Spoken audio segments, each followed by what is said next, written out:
아멘. 성도 여러분, 주 안에서 뵙게 되어서 감사하고 또 함께 예배드리게 된 것에 대해서 우리 주님께 특별히 감사드립니다. 코로나 때문에 여러모로 불편하고 또 신앙생활 하기 위해서 모임을 가지는 데에 참 여러 힘든 가운데 있지만 그럼에도 불구하고 주의 이름으로 모여서 예배드리는 우리 성도님들 정말 감사합니다.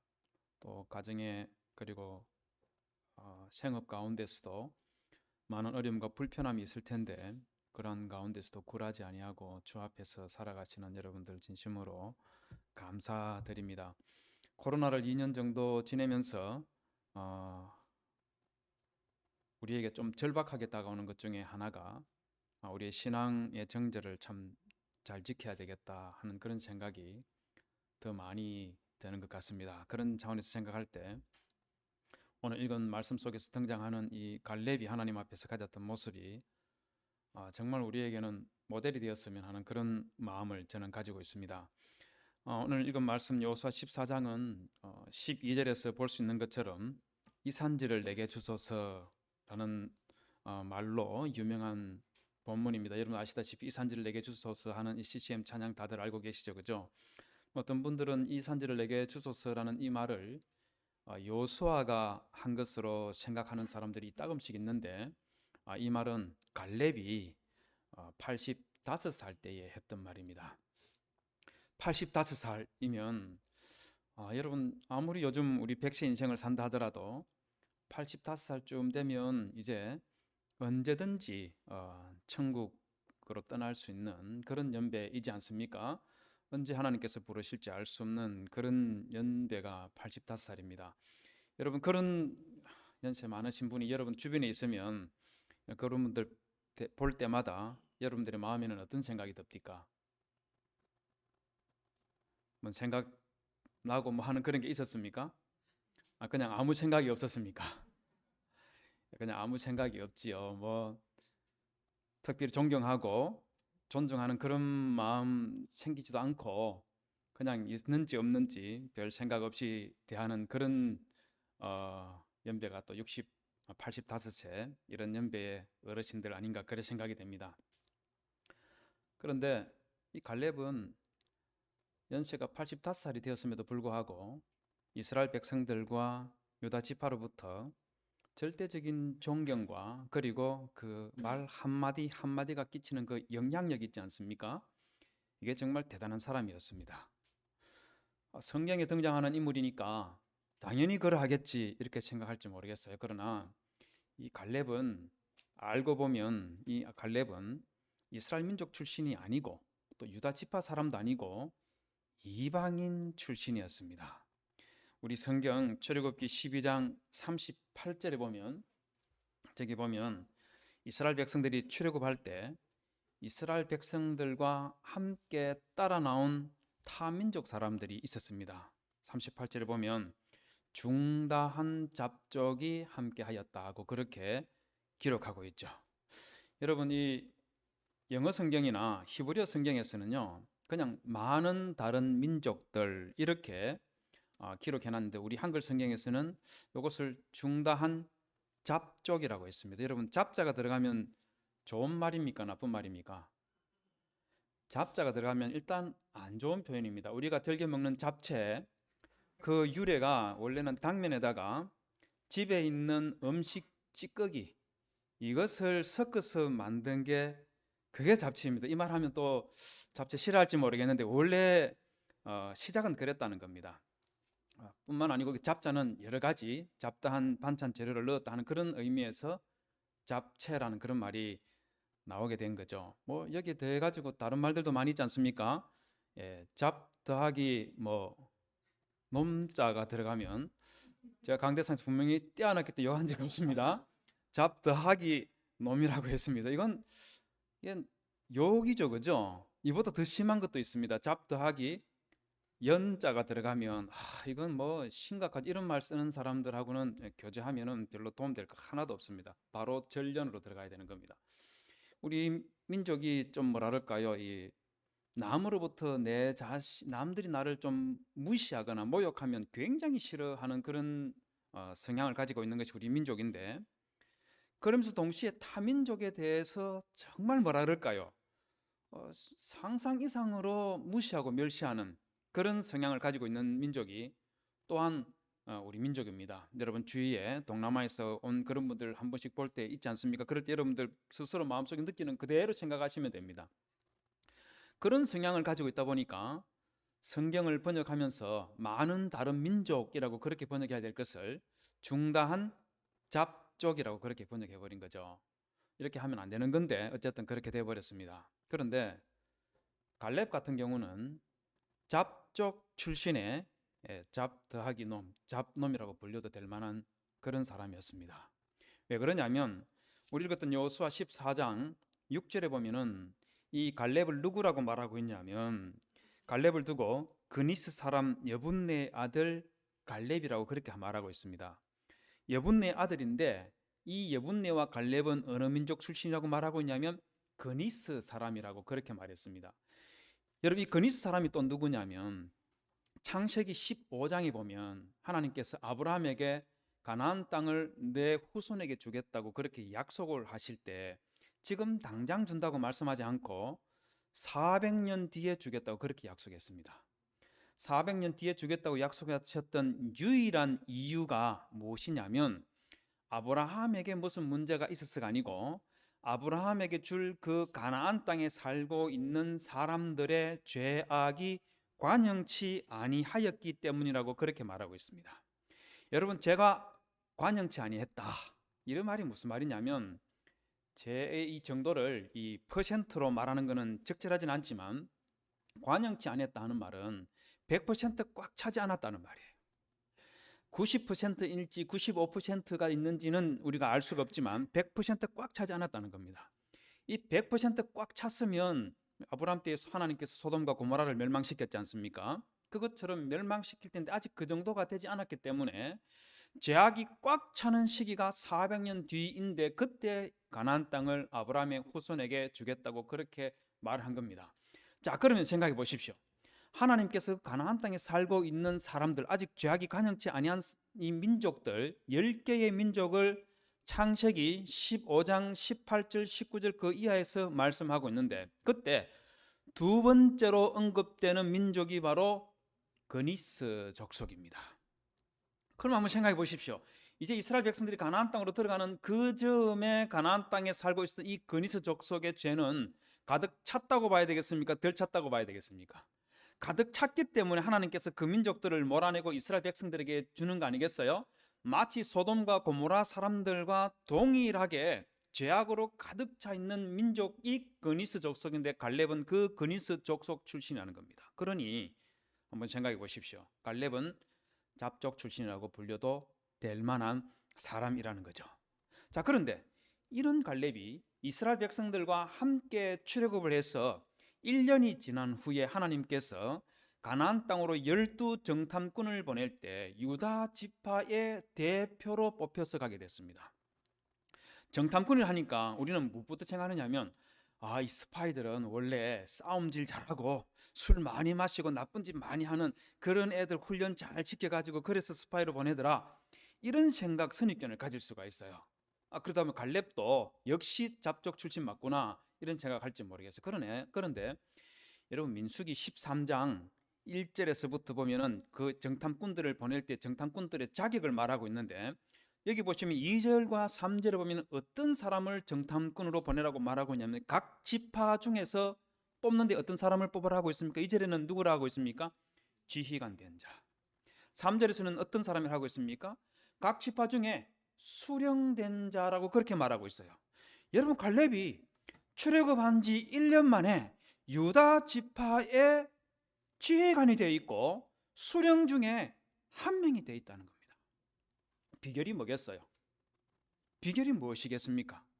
여러분, 안타깝게도 민수기 13장에는 그 이유에 대해서 말하고 있지는 않은데, 이 갈렙이 이스라엘 백성들과 함께 따라서 이집트에서 나왔다 하는 이 말에 근거해서 생각을 해보면 이 갈렙은 하나님께서 이스라엘 백성들을 출애굽시키기 위해서 이집트에 10가지 재앙을 내릴 때에 하나님께서는 이스라엘 백성들의 참 하나님이시고 살아계신 하나님이라는 것을 충만하게 깨달은 거예요. 이집트를 초토화시키면서 10가지 재앙으로 초토화시켜 나가는데도 불구하고 하나님께서는 이스라엘 백성들이 살고 있는 고센 땅, 그 땅에 살고 있는 이스라엘 백성들에게는 틀끝 하나 건드리지 않는 것을 보면서 이스라엘 백성들이 믿는 이 하나님은 참 하나님이라는 것을 알게 된 거예요. 그래서 함께 따라와서 이스라엘 백성들과 함께 가는 동안에 우리 하나님께서 이스라엘 백성들을 이 구름과 불기둥으로 인도하시고 홍해를 갈라서 건너가게 하시고 만나와 메추라기로 먹이시고, 그리고 시내산에 도착했을 때에는 하나님께서 직접 강림하셔서 이스라엘 백성들과 함께 언약을 체결하시는 그 모든 과정들을 바라보면서 이 갈렙은 내가 하나님을 온전하게 믿고 그분만 붙들어야지 내가 살 수 있다 하는 것을 확실하게 배우고 체험하고 깨달은 거예요. 그 깨달음 속에서 하나님을 믿고 살아가다 보니까 이 갈렙은 유다 지파의 지휘관이 되고 수령이 되고 12 정탐꾼으로 뽑혀서 선발되어서 파송받는 그런 은혜를 경험하게 되었던 겁니다. 성도 여러분, 여러분들도 이 갈렙과 같은 그런 신앙의 모습을 닮아가시기를 주님의 이름으로 부탁을 드립니다. 5년 10년이 지나가도 신앙이 조금도 변하지 아니하고 조금도 발전하지 아니하고 성장하지 않는 그런 신앙 말고, 이 교회에 출석한 지 1년밖에 안 됐지만 다른 사람들하고 비교하는 건 좀 적절하지 않겠지만은 어느 누구하고 비교해도 그에 뒤지지 아니하는 그런 신실하고 온전한 믿음을 가지시는 그런 성도님들이 되시기를 주님의 이름으로 부탁을 드립니다. 여러분, 이런 갈렙 40살 때에 유다 지파의 지휘관과 수령이 될 정도로 신뢰받았던 이 갈렙, 여러분 45년이 지나서 85살이 되었을 때는 어땠을 것 같습니까? 여전히 존경받았고 그 영향력이 굉장히 컸습니다. 여러분 14장 6절 이 배경이 무엇이냐면요, 14장 6절의 이 배경이 이스라엘 백성들이 여호수아와 함께 가나안 땅을 정복하고 이제 가나안 땅을 12지파에게 나누어지는 주는 것이 그 배경입니다. 14장 6절에서는 유다 지파 사람들이 여호수아에게 자기들이 살 땅을 이제 분배받기 위해서 나오는데, 그때 이 유다 지파 사람들이 누구를 자기들의 대표로 세워서 여호수아에게 말을 하느냐면 또 갈렙입니다. 45년 전에 정탐꾼을 보낼 때 그때 갈렙을 내세웠는데 지금 45년 후에 가나안 땅을 분배받을 때도 또 갈렙을 내세우고 있어요. 이런 장구한 세월이 지났음에도 불구하고 이방인 출신인 이 갈렙이 유다 지파로부터 이렇게 신뢰받고 존경받을 수 있었던 이유와 비결이 뭐겠습니까? 그 비결은 갈렙은 변함없는 신앙을 가지고 있었습니다. 여러분, 우리 성경 8절 한번 볼까요? 8절에 보면 이런 말씀이 기록되어 있습니다. 나와 함께 올라갔던 내 형제들은 백성의 간담을 높게 하였으나 나는 내 하나님 여호와께 충성하였으므로. 갈렙이 이 8절에 보면 갈렙은 하나님께 충성하였는데 또 다른 사람들은 어떻게 했다고 말하고 있어요? 백성의 간담을 높게 했다면서 둘을 비교를 시키고 있습니다. 내 형제들은 백성의 간담을 높게 했지만 나는 하나님께 충성하였다. 명확하게 대비되고 있죠, 그죠?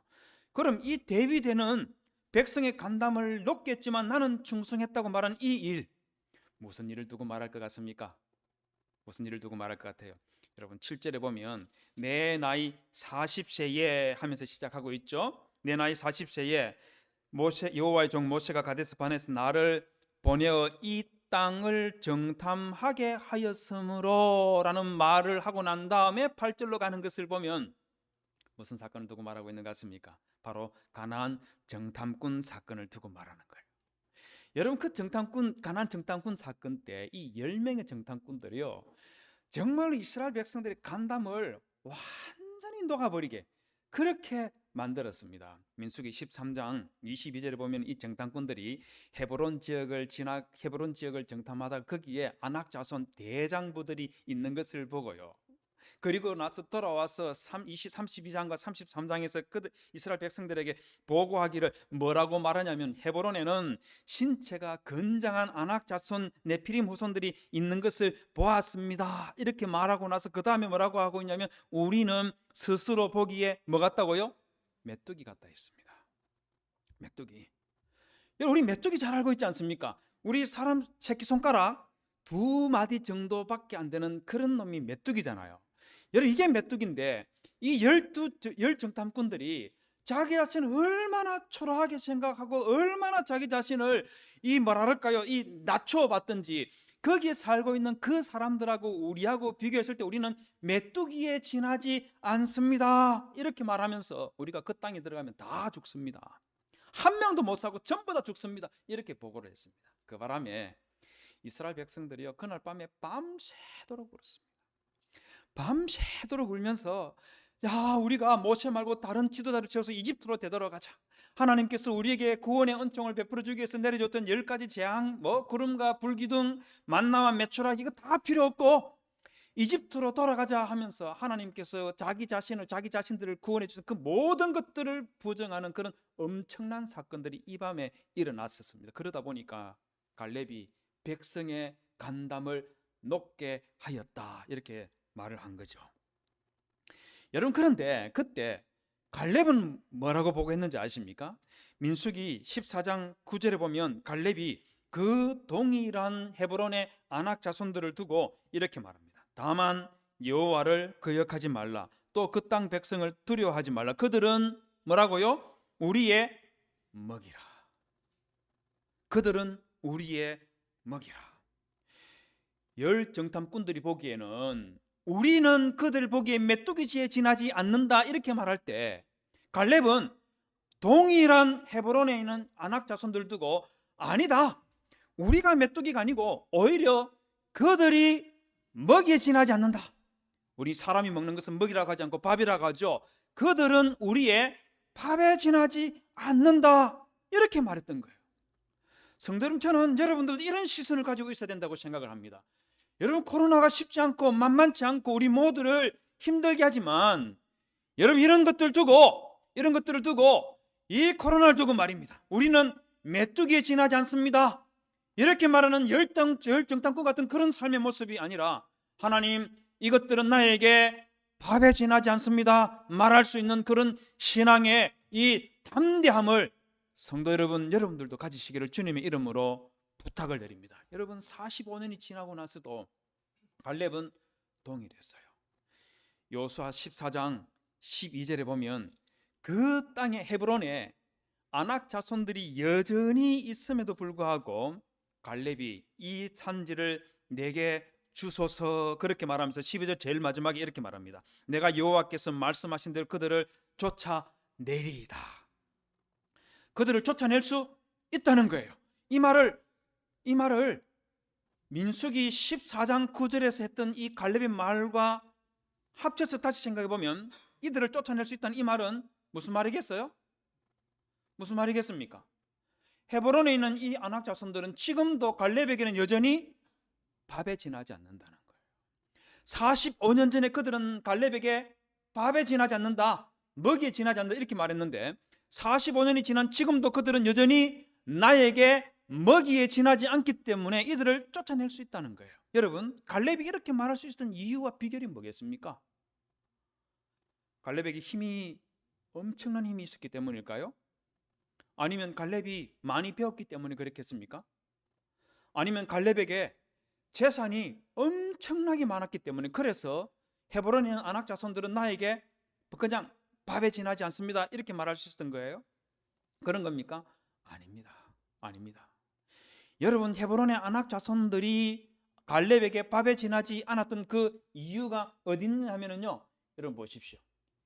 여호수아 14장 12절 제일 마지막에 그들을 쫓아낼 수 있습니다, 이렇게 말하기 바로 직전에 갈렙이 뭐라고 말합니까? 여호와께서 혹시 나와 함께 하시면. 여러분, 민수기 14장 9절에서 또 뭐라고 말하는지 보십시오. 그들은 우리의 먹이라 말하고 나서 그 다음에 뭐라고 말합니까? 여호와께서 우리와 함께 하심이라, 이렇게 말하고 있지요. 여러분, 갈렙이 헤브론에 있는 그 거대한 아낙 자손들을 45년 동안 변치 않고 나에게 밥에 지나지 않습니다, 이렇게 말할 수 있던 유일한 이유는 바로 하나님 아버지께서 나와 함께 하여 주시면이었다는 겁니다. 우리 하나님 아버지께서 나와 함께 해주시면 태산 같은 시련과 고통도 나에게 밥에 지나지 않습니다 하는 이런 믿음과 신앙을 성도 여러분 가지시기를 주님의 이름으로 부탁을 드립니다. 지금 우리는 해외로 여행 가기 쉽지 않지만은요, 코로나가 시작되기 전에 제가 중국 북경을 여행을 다녀온 적이 있습니다. 북경의 자금성을 비롯해서 이것저것 구경을 하다가 거의 마지막이 그 다 돼갈 즈음에 북경에서 한 1시간 정도 차를 타고 나간 곳에 거기에 갔더니만은 용경읍이라는 곳이 있었습니다. 산이 굉장히 큰 높은 산들이 쫙 둘러서 있는데 거기에다가 인공댐을 쌓아서 계곡 속으로 물이 고여 있고 거기를 배를 타고 이렇게 쭉 들어가면서 산세를 구경하는 그런 관광 코스였습니다. 한 5분쯤 배를 타고 들어가니까 같은 배를 타고 가고 있던 일행 중에 어떤 사람이 손가락으로 하늘 가려서 저거 보세요, 저게 뭐예요? 이러는 거예요. 뭔가 싶어서 하늘 쳐다보니까 하늘 저 높은 곳에 산 이쪽 꼭대기에서 저쪽 꼭대기 사이에 외주를 하나 쭉 쳐놔놓고 거기에 어떤 중국 사람이 대나무 하나를 딱 들고 이 대나무 하나를 딱 들고 이 외주를 타기 시작하는 거예요. 제가 그 장면을 보고 굉장히 놀랐습니다. 왜 그러냐면 이게 얼마나 높은지 밑에 물이 있어도 제가 생각하기에는 이게 떨어지면 그냥 죽겠더라고요. 그렇죠. 도대체 얼마나 돈을 많이 벌길래 저렇게 높은 곳에 외주를 쳐놔놓고 대나무 하나를 들고 건너갈까 하는 그런 생각이 들었습니다. 그런데 그 다음 장면은 더 놀라웠어요. 그 다음 장면은요, 어떤 사람이 외발 자전거 있지 않습니까? 외발 자전거를 이 외줄에 딱 올리더니만은 타기 시작하는 거예요. 제가 그 장면을 보면서 너무 놀래가지고 제 입에서 자동으로 그냥 탄식이 나오면서 저 사람이 미쳤나 보다, 떨어지면 어쩌려고 이런 생각이 드는 거예요. 왜 그러냐면 우리 중에는 두발 자전거도 못하는 분도 있잖아요. 그런데 저 사람은 두발 자전거가 아니고 외발 자전거를 저기에 올려놓고 타니까 제가 간담이 그냥 제 마음이 녹는 것 같더라고요. 그런데 더 놀라운 장면은 이 외발 자전거 밑 옆에 양옆에 줄을 두를 묶어가지고 그네를 만들어 놓고 거기에 어떤 여자분이 앉아 있는 거예요. 박그네가 아니고 그냥 그네 있지 않습니까? 그네를 만들어 놓고 거기에 여자 한 사람이 앉아 있는 거예요. 제가 그 장면을 보면서 도대체 저 여자분은 이 자전거를 타고 있는 사람하고 무슨 관계인지는 저는 모르겠어요. 아버지와 딸인지 남편과 아내인지 잘 모르겠는데 무슨 생각으로 저기 앉아 있을까 하는 그런 생각이 드는 거예요. 왜 그러냐면 대나무를 붙들고 외주를 타는 사람이나 외발 자전거를 타는 사람, 자기 실력을 믿으니까 저기 외주를 타는 거예요. 그렇지 않습니까? 외주를 타고 내가 이쪽 끝에서 끝까지 걸어서 살아서 건너갈 수 있다는 자기 실력을 믿기 때문에 저기 외주를 타는 거예요. 그러면 그네에 앉아 있는 저 여자분은 무슨 생각으로 저기 앉아 있겠습니까? 자기 실력입니까? 실력 전혀 아닙니다. 뭐 때문에 어떻게 하면 저기 앉을 수 있겠습니까? 유일한 이유는 외발 자전거를 타고 있는 저 사람이 나를 안전하게 이쪽 끝에 저쪽 끝까지 외주를 타고 건너갈 수 있다는 그 외발 자전거를 타고 있는 사람에 대한 신뢰, 요거 하나 있어야지 이게 가능한 거예요. 그렇지 않으면 못 앉아 있는 겁니다. 저는 이 정도는 아니지만 좀 비슷한 경험을 하나 한 적이 있습니다. 제가 미국에서 공부를 하고 있을 때에 학교 아파트에 살았는데 저녁을 먹기 위해서 학교 도서관에서 공부하다가 저희 집으로 내렸는데 저희 집 앞에 조그만 놀이터가 하나 있었습니다. 그 놀이터에 구름다리라고 우리 어릴 때는 이야기했었는데 미국에서는 멍키바라고 그렇게 부르는데 거기 멍키바라고 불리는 구름다리 그 위에 애가 한 명 올라가 있고 앉아서 울고 있는 모습이 보이고 그 밑에 사람들이 막 웅성거리고 있는 그런 모습이 있는, 뭔 일이 있나 싶어서 가까이 가보니까 구름다리 위에 저의 딸아이가 거기 어떻게 올라갔는지, 이제 그때 3살 이렇게밖에 안 됐는데 거기 올라가서 울고 있고 사람들이 웅성거리고 있는 거예요. 더 가가는 거기에 백인 아저씨 한 분이 키가 190이나 더 되는 사람이 저희 아이 보고 Hey, come down, I'll help you 이러면서 내려라고 손을 뻗으니까 이 구름다리 위로 손이 쭉 올라가는데 내려오라고 도와줄게 이러는데도 쳐다도 안 보고 울고만 있는 거예요. 이런 일 겪으면 남자들은 조금 자존심 상해서 좀 쪽이 팔리는지 뭐 어떻게 안 팔리는지 이런 현상과 함께 그래도 또 내 애니까 또 데려가야 되지 않겠습니까? 아, 이 녀석이 왜 저기서 저러고 있나 이런 마음을 가지면서 가까이 가지고 야, 왜 이래, 이리 와, 아빠가 잡아줄 테니까 이리 와, 이렇게 하니까 저를 보더니만 눈물을 한번 훔쳐 닦고는 제가 손을 쭉 뻗으니까 뛰어내렸습니다. 제가 깜짝 놀랐어요. 안 뛰어내릴 줄 알았거든요. 저의 키는 170.5에서 171 사이에 왔다 갔다 하는데 건강검진 가서 간호사 아가씨의 컨디션이 좋으면 171, 컨디션이 좀 안 좋으면 170.5. 어떤 때는 조금 더 뭐랄까요, 자존심 상하는 일도 일어나기는 합니다만은 어쨌든 그렇기 때문에 백인 아저씨는 저보다 키가 20cm나 됐고 190이나 되는데 그 아저씨가 뛰어내려 할 때는 안 뛰어내리고 제가 야 이리 와 하니까 뛰어내렸습니다. 이유가 어디 있겠습니까? 이유가 어디 있겠어요? 제가 그 백인 아저씨보다 키가 컸어도 아니고 힘이 더 세서도 아니고 제가 아버지이기 때문에 저희 아이가 저에게 뛰어내렸던 거예요. 마찬가지로 여러분, 갈렙이 헤브론에 있는 그 아낙 자손들을 밥에 지나지 않는다고 이렇게 말하고 고백할 수 있던 유일한 이유가 뭔지 아시겠습니까? 바로 저 같은 존재하고는 비교도 할 수 없는 전능하신 아버지 하나님께서 나와 함께 하시면 저 헤브론의 아낙 자손들은 나에게 밥에 지나지 않습니다 하는 이런 신앙을 갈렙은 45년 동안 변치 않고 가지고 있었다는 겁니다. 여러분, 이런 신앙을 여러분들도 가지시기를 주님의 이름으로 부탁을 드립니다. 여러분, 빌립보서 4장 13절에 보면 내게 능력 주시는 자 안에서 내가 모든 것을 할 수 있느니라 하고 그렇게 말씀하고 있지 않습니까? 우리 주 예수 그리스도께서 나와 함께 하시면, 전능하신 아버지 하나님께서 나와 함께 하시면 이 코로나는 두말할 것도 없고 어떤 시련과 어려움이 다가와도 내가 능히 이겨낼 수 있다는 그런 믿음과 신앙을 가지고 하루하루를 살아가시고 승리하시는 그런 성도님들이 되시기를 주님의 이름으로 부탁을 드립니다. 여러분, 또한 이 갈렙은 열정이 있는 사람이었어요. 여러분, 제가 갈렙의 이방인 출신임에도 불구하고 유다 지파 사람들의 지휘관이 되고 수령이 되었다 이렇게 말씀을 드렸고, 또 가나안 땅 분배를 받을 때도 또 유다 지파 사람들이 갈렙을 내세웠다 이렇게 말씀드리니까 유다 지파 사람들은 참 쏙도 없나, 자존심도 없나, 어떻게 자꾸 이방인을 내세울까 이런 생각 혹시 할지 모르겠어요.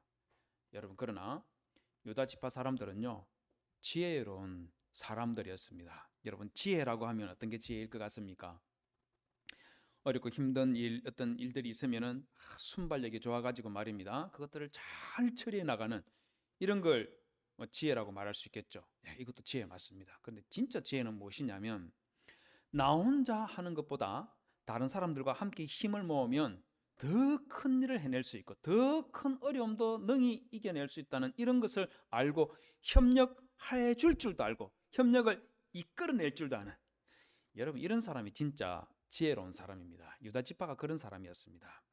여러분, 이 갈렙 사건이 사사기 1장에 보면 또 나오는데요, 사사기 1장 1절에서 3절에 보면 여호수아가 죽고 난 다음에 가나안 땅 중에서 아직 다 정복하지 못했던 땅들이 일부 남아 있었습니다. 그때 이스라엘 백성들이 하나님께 나와서 우리 12지파 중에서 누가 앞장서서 이 가나안 땅에 정복하지 못한 남은 땅들을 정복하고 전쟁하러 나가면 좋겠습니까? 하나님께 여쭈었습니다. 그러자 하나님께서 유다 지파가 앞장서라 그렇게 시켰습니다.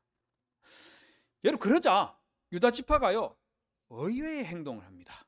뭘 하느냐 하면 시몬 지파 사람들에게 찾아가서 우리와 함께 싸우러 가자, 그러면 너희들이 싸우러 갈 때도 우리가 도와줄게 이렇게 말하는 거예요. 굉장히 이례적이었습니다. 왜 이례적이냐면 민수기 26장에 보면 이스라엘 백성들이 가나안 땅에 들어갈 때 인구가 각 지파별로 전쟁에 나가서 싸울 수 있는 남자의 숫자가 몇 명이 있는지 쭉 기록해 놨는데요, 거기에 보면 유다 지파 사람들은 76,500명이었고 시몬 지파 사람들은 22,200명이었습니다. 22,200명. 유다 지파 사람들하고 비교해서 3분의 1도 안 돼요. 다른 지파들, 전체 지파들하고 비교해 보면 제일 인구가 적었습니다. 그런데 유다는 시몬 지파에게 함께 싸우러 가자고 이렇게 말했습니다. 이해가 됩니까? 단 지파와 같이 말입니다, 6만 명이 넘는 유다 지파 다음에 인구가 많은 그런 사람들에게 손을 내밀었던 것이 아닌 시몬 지파 사람들에게 손 밀었어요. 바보 같은 일일 것 같습니까? 아니에요. 바보 같은 일이 아니라 유다 지파는 뭘 생각했냐면 자기들끼리만 싸우러 가는 것보다 인구가 제일 적을지라도 시몬 지파와 같이 다른 사람들과 함께 힘을 모으면 더 큰 힘을 낼 수 있다는 것을 알고 시몬 지파 사람들에게 너 인구가 제일 적지만 우리와 같이 싸우자. 나중에 우리가 도와줄게. 이럴 줄 아는 사람이 유다 지파였다는 겁니다. 그렇기 때문에 지혜롭다는 거죠. 여러분, 이 군집 생활하는 곤충들이 주변에 있지 않습니까? 뭐 개미, 뭐 꿀벌, 뭐 이런 것들 다 군집 생활하지 않습니까? 여러분, 꿀벌의 천적이 뭔지 아십니까? 쉬운 거잖아요. 꿀벌의 천적이 뭡니까? 말벌이지 않습니까? 이 KBS 다큐에서 말벌 대여섯 마리가 꿀벌 3천 마리를 죽이는 과정을 제가 보여주는 것을 제가 본 적이 있는데, 제가 보면서 말벌들 정말 대단하다는 생각이 들었습니다. 이 말벌들의 사이즈가 꿀벌의 한 3배, 4배 정도 덩치가 됩니다. 그런데 얘들이 말입니다.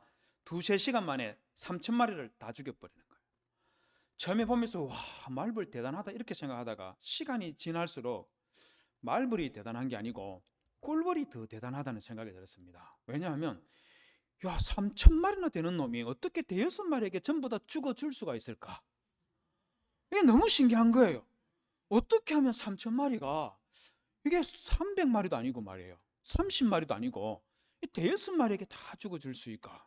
이 생각이 드는 거예요. 왜 그런가 쳐다보고 있으니까 말벌이 공격해 오니까 꿀벌들이 자기들끼리 천적인 말벌이 공격해 온다는 것을 어떻게 연락이 다 되더라고요. 그러자 이 꿀벌들이 혼자 살아남기 위해서 도망을 치는데 꿀통에서 막 빠져나와 정신없이 도망을 치려고 하니까, 그러니까 말벌들이 그 앞에 지키고 있다가 나오는 놈들 한 마리 한 마리씩 그냥 무릇이 쫓아갈 필요도 없이 그냥 그 자리에서 다 죽여버리더라고요.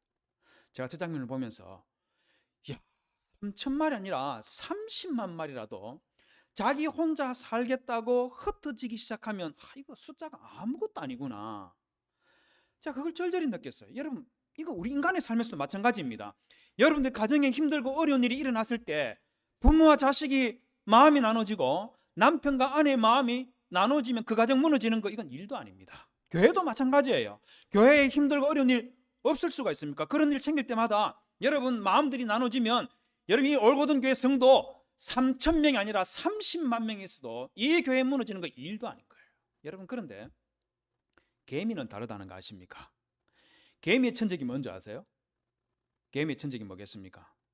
개미 할게, 그거는 저 뉴질랜드나 호주 가면 있고 우리나라에 있는 것 중에서 개미를 제일 잘 잡아먹는 놈이 뭔지 아십니까? 사마귀입니다. 사마귀는 딱 봐도 재수 없지 않습니까?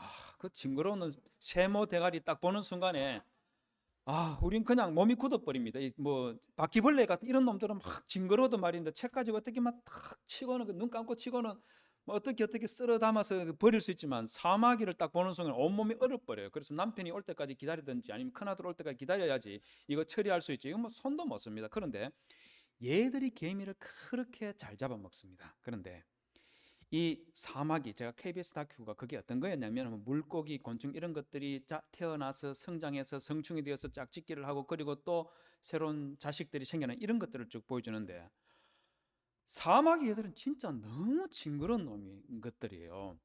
여러분, 사마귀는 이 암컷이 수컷보다 덩치가 더 크다는 거 아십니까? 잘 모르죠? 아실만 할 텐데, 뭐 고향도 천 아니, 미안합니다. 천이라고 해서 서울하고 비교해서 그렇다는 겁니다. 여러분, 이 사마귀 수컷이 짝짓기를 하기 위해서 암컷 위에 딱 올라가니까 한 5초쯤 지났을까요? 암컷이 앞발을 뒤로 탁 올리더니 수컷이 머리를 잡는 거예요. 왜 저러나 하는 쳐다보고 있는데 뭘 어떻게 하니까 이 암컷이 수컷의 머리를 뚝 떼버리는 거예요. 제가 깜짝 놀랐습니다. 아니, 이게 지금 뭐 하는 일이지 싶은 게 있죠. 아니, 머리를 왜 떼지? 이게 지금 수컷의 머리를 뗐다가 레고처럼 저걸 다시 붙여줄라나 뭐 이런 생각이 드는 거예요. 제가 바보라서 이런 생각을 하는 것이 아니라 부부싸움을 하다가 머리를 떼버리면 와, 진짜 부부싸움 거하게 한다, 어떻게 저렇게 하나, 이런 생각을 당연히 할 텐데 짝짓기를 하다가 수컷이 머리를 떼버리니까 지금 뭔 일이지 이게? 이런 생각이 확 드는 거예요. 그래서 놀래가지고 뭐 하나 싶어 쳐다보고 있으니까 이 암컷이 수컷의 머리를 앞으로 쭉 가지고 가더래요. 그리고는 자기 입으로 가져가는 거 보고 저렇게 뽀뽀를 하고 끝나면 그럼 다시 붙여주는 건가? 뭐 이런 생각이 드는 거예요. 제가 바보라서 그렇게 하는 게 아니고 이게 뭔가 싶어 쳐다보고 있으니까 암컷이 수컷의 머리를 가져가더니만은 수컷의 머리를 씹어서 다 먹어 치워버리는 거예요. 제가 그걸 보지 이런 변태 같은 놈이 있나? 아니 무슨 짝짓기를 이런 식으로 하는 생각이 들면서 이거 어떤 놈은 그냥 통째로 다 먹어버리더라고요. 제가 그거 보고 야, 사마귀 정말 무섭다는 그런 생각이 들었습니다. 그런데 이런 사마귀가 개미를 보면 순식간에 그냥 몇 마리씩 먹어치워 버립니다. 그런데 개미는 사마귀한테 그렇게 당하는 것이 아니라 이 사마귀가 말입니다. 다른 개미를 잡아먹을 때 다른 이 개미들이 말입니다. 그 조그만 녀석들이 사마귀에 매달려 가지고 물기 시작합니다. 그러면 덩치 차이가 20배, 30배 이렇게 차이 나기 때문에 한 마리가 물어봤자 아무 의미가 없는데 5마리, 10마리, 20마리가 달라붙어 가지고 한 번 물 때마다 소량의 이 독이 나오는데 한 마리가 묻어 가지고는 아무 의미가 없어요.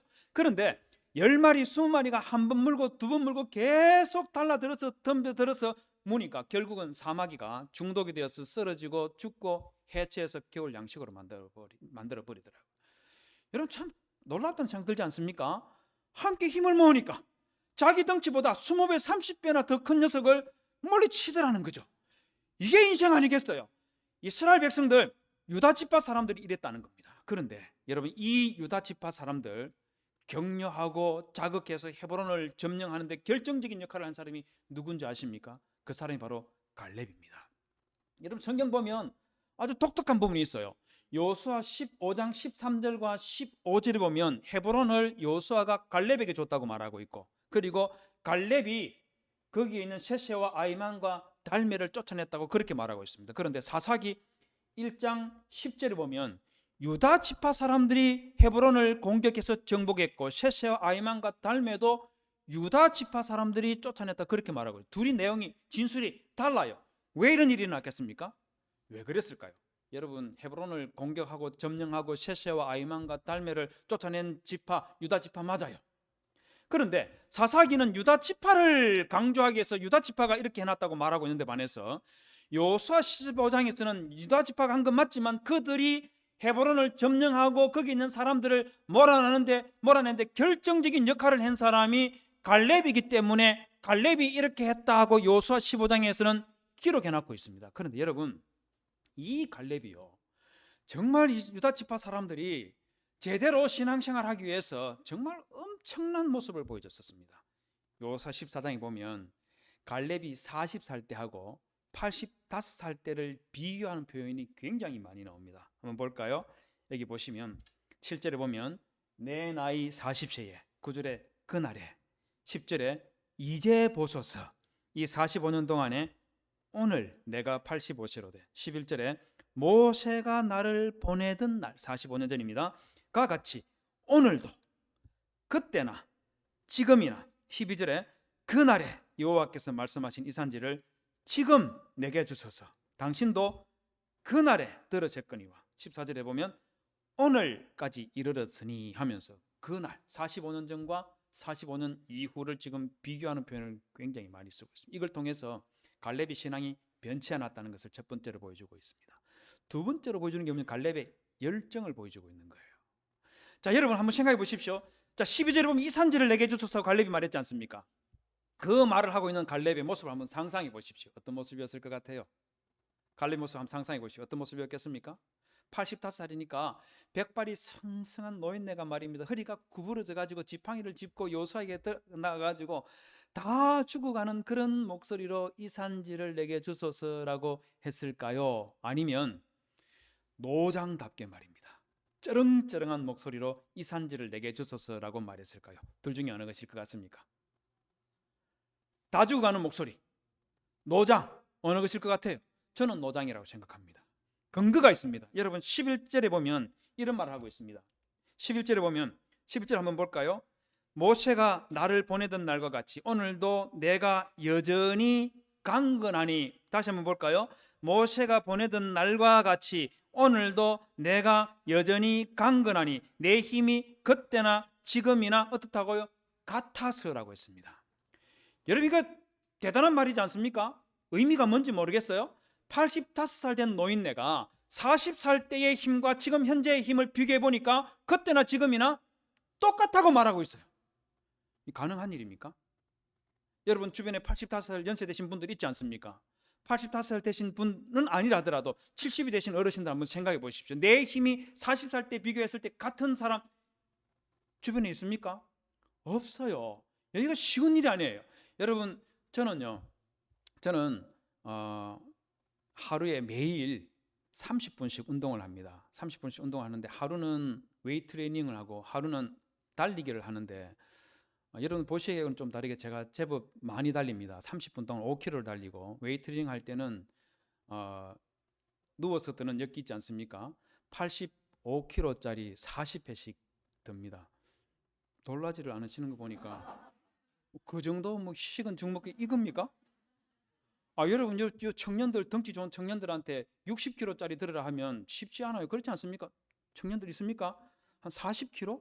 40kg 내가 많이 봐준 겁니까? 어쨌든 제가 85kg짜리 90kg를 40분 가까이 들거든요. 제가 뭐 자랑하려고 하는 것은 아니고, 그런데 제가 뭐 지금은 코로나 때문에 못 그러지만 그렇지 않을 때는 선교제에 가서 한 주 또는 두 주씩 강의를 할 때가 있습니다. 하러 가곤 합니다. 1년에 한 두 번씩 가는데 갔다가 돌아오면 거기서는 운동을 못하니까 운동을 못한 상태로 있다가 돌아와서 다시 운동을 하기 시작을 하면은요 40 후반대 50초 때는 원래의 이 운동으로 회복하는데 한 일주일이면 가능했었어요.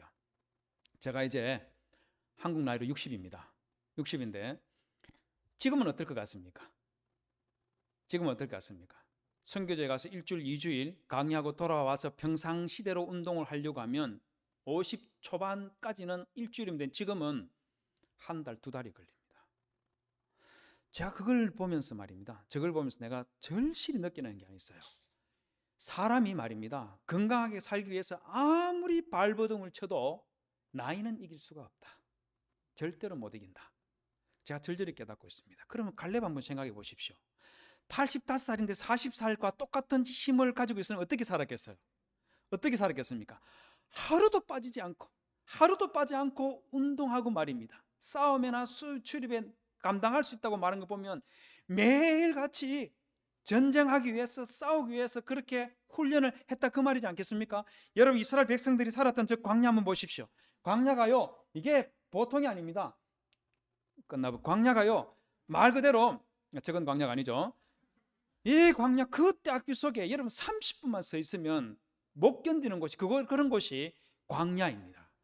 여러분 이스라엘의 젊은 청년들은 말이에요 저 광야의 때악비 때문에 텐트 속에서 숨만 헐떡이고 있을 때 그때 갈렙은 밖에 나가서 자기 체력을 만들기 위해서 운동을 했고 활을 들고 칼을 들고 창을 들고 나가서 거기에서 전쟁에서 싸울 힘을 키워내기 위해서 그렇게 45년 동안 살았다는 겁니다. 왜 그렇게 했겠습니까? 헤브론이라는 이 비전, 하나님께서 그에게 주셨던 이 비전을 자기의 것으로 만들어내기 위해서 그렇게 열정을 불태운 것이죠.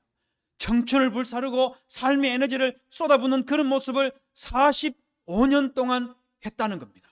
여러분 하나님께서 이 산지를 내가 너에게 줄게 이렇게 말했을 때 그냥 밥상 차려주면 숟가락이나 떨려고 그렇게 기다리고 있는 그런 삶을 살았던 것이 아니라 그 산지를 소유하기 위해서 45년 동안 청춘을 불사르고 삶의 에너지를 쏟아붓는 그런 삶을 살았던 사람이 갈렙인 겁니다. 여러분 헤브론을 점령하고 나서 갈렙이 뭐라고 하는지 아십니까? 기라셰페를 쳐서 점령하는 사람에게 내 딸 악사를 주겠노라. 갈렙이 가지고 있던 열정이 폭발하는 순간이죠. 자기가 가장 사랑하고 아끼던 이 악사 기라셰페를 쳐서 거기에 있는 거인족들을 물리치면 내 딸 줄게 이러면서 유다 지파를 격려하고 힘을 북돋아주는 그런 삶을 살았던 사람, 그 사람이 갈렙인 겁니다. 성도 여러분, 여러분들도 이런 신앙과 이런 열정 가지시기를 주님의 이름으로 부탁을 드립니다. 청년 때 잠시 그리스도에 대한 열정 좀 가지고 있다가 30, 40, 50 되면 다 쏟아버리고 흘려버리는 그런 열정 말고 하나님께서 여러분들의 가슴에 심어주신 그 인생의 비전과 목적을 가슴에 품고 하나님 아버지 이게 아무리 힘들고 어려운 일이라 하더라도 전능하신 우리 하나님 아버지께서 나와 함께 하시면 내가 할 수 있습니다 하는 그런 믿음 가지시고 갈렙처럼 열정을 다해서 살아내는 그런 성도님들이 되시기를 주님의 이름으로 부탁을 드립니다. 다 같이 우리 한번 기도하겠습니다.